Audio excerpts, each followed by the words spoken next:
Hi everyone. For those that don't know me, I'm Glenn Beale from Campbell Tyson, so we're really pleased to be able to present this seminar to you today. One of the challenges we as accountants have is getting farmers to think of their farming activities as a business. And we need them to consider things like what is best practice. We need them to benchmark themselves against other farmers. We need them to think about tax planning, succession planning. In fact, it'd be quite nice if farmers had a business plan at all, and a lot of them don't. So I'd like to congratulate all of you for being here today, because you're in that elite group of people who do think of your farming activities as a business and are trying to improve. So well done.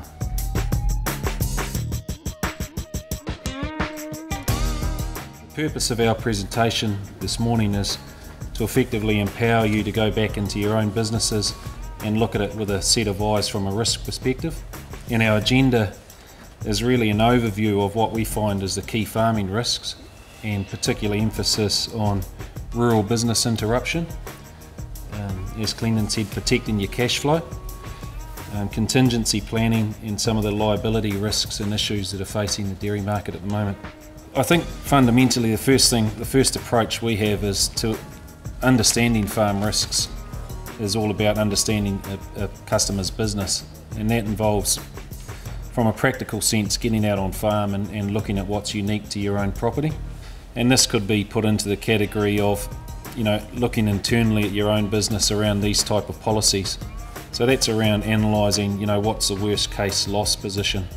A lot of our share milking clients will have a $5,000 to $10,000 figure on livestock, for example, but I suppose a total loss situation which we've had recently up north is an electrocution in a herringbone shed where, a 25-a-side cow shed, you can have 50 of your dairy cows killed at once. So it's obviously, just as I say, going back and internally having a look and getting that right figure and having that discussion with your insurance provider as well.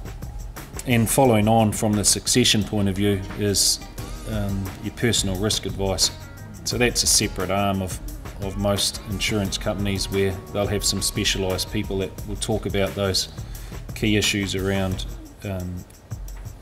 disability covers, key man insurance, and it all fits under that succession planning umbrella as well, in terms of protecting those key people in your business. So effectively, what business interruption is aimed at is replacing in a dairy farming context, is replacing your milk cheque on the 20th of the month. So there's a calculation that we go through around that, but it's obviously a vital part of the dairy industry at the moment in terms of maintaining that income stream. So I suppose the question to the audience is, when you look at your own internal system, is, from your equity position or your own cash flow, can your business sustain those type of total loss events? 99% of people would struggle to actually sustain that loss. So the cover available in that respect is our rural business interruption policy, and that's designed to mitigate risks around gross profit covers. The benefits involved with this policy include additional increased costs of workings. So that covers you for the reasonable costs you incur to resume or maintain normal operations should you suffer a material damage loss. And I guess the key there is to also cover any hidden costs that might arise as a result of the loss. It also covers dual wages, and that's designed to cover the financial loss for the payment of key staff, particularly important on some farms that have key men that are essential to resuming the operation, and also to cover outstanding debtors in respect to mortgage payment commitments and other debts that the farmer might have. So I guess to sum up, the key there is to maintain your cash flow and minimise any shortfalls. So for the bankers in the room, just to put some numbers around it, so a indicative cost calculation around that is, this example is for a 100 kilo dairy farm, 300 cows milking. Effectively, this was 6 months ago, we used a $7 payout. Simple maths equation there, 700,000 of gross farm income.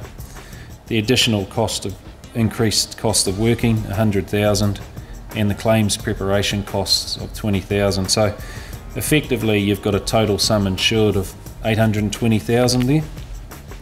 The premium for this particular product was $1,330, which effectively broken down into a cost per kilo of milk solids was 13 cents a kilo, $4.43 per cow, and that's actually 0.2% of your gross farm income. So from a dairy farming context, that's obviously the premium for that versus the protection of that income stream is obviously less than what one cow would produce on a normal dairy farm. What we're asking clients to think about is, do you have a contingency plan in relation to a large loss, and how long can your plan last?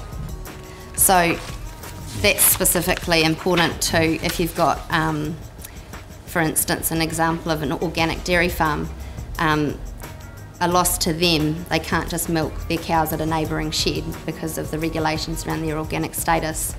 It also, there might be options on a farm to renovate an older cow shed that's on the property, or again, consider portable plant. But it's important to think about how long that will last, because as we all know, to replace the cow shed, there's resource consent to take into account, and also whether you can remain compliant around regulations with your compliance over time. So I think a first step from that is actually having a discussion with your neighbours around have you got a contingency plan? What's your farm location in relation to the other farms, your walking distance of your cows, simple things like, people have a capital asset of a generator which they go and purchase. Does the new rotary type of cow shed have the ability to just hook a generator in there as well, as the other side of it? And things like your backup water supply as well. What we find is, there's if you consider it in the honeymoon aspect, there's probably a fairly acceptable window to milk your cows at your neighbour's place for a week without power, but in a total loss type of situation with a cow shed fire, 1 year I think we had 17 total loss cow sheds in FMG. So it's obviously looking past that small window in terms of the contingency, and it's also looking at what are the potential impacts, and they can be summarised effectively under people, financial, animals and compliance. So Natalie alluded to before, the big issues we see on farms are around succession planning and staff management, and in those total loss events, the stress on yourselves, the stress on staff, and their ability to actually maintain a wage is quite vital. So that's where that protection cover comes in. A lot of people will move their cows onto a neighbouring farm, but their dairy shed, for example, might only have 300 cow capacity, for the effluent discharge, and when you're milking your 300 cows, once a day even, you soon kind of catch up to itself in terms of your compliance issues. So yeah, the take-home message from that is actually start thinking about that from a contingency planning point of view. So some examples of the extensions under this policy in relation to a dairy farm include Forest and Rural Fires Act, and again this will be specific to the property. So whether the property has forestry blocks, owned forestry blocks on it, or state-owned forestry blocks on the boundaries. That obviously brings it to more top of mind for those farms. Milk contamination, and this extension covers your liability in relation to contamination of milk once it leaves your property. Yeah, milk contamination from our point of view at FMG, we have basically around 800 claims per year around milk contamination. 50% of those are associated with antibiotics, and we're generally paying out over $2 million per annum in milk claims. So it's a substantial area of risk to our business, and not only, obviously risk from a financial impact to our customers themselves, plus the industry in terms of lost profits. So. Just touching on employers and statutory liability extensions under the policy.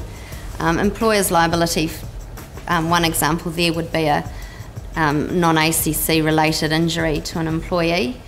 and your obligations as a farm owner to provide a safe working environment. Also, the statutory liability, I guess, top of mind for a dairy farmer there will be around the management of your effluent.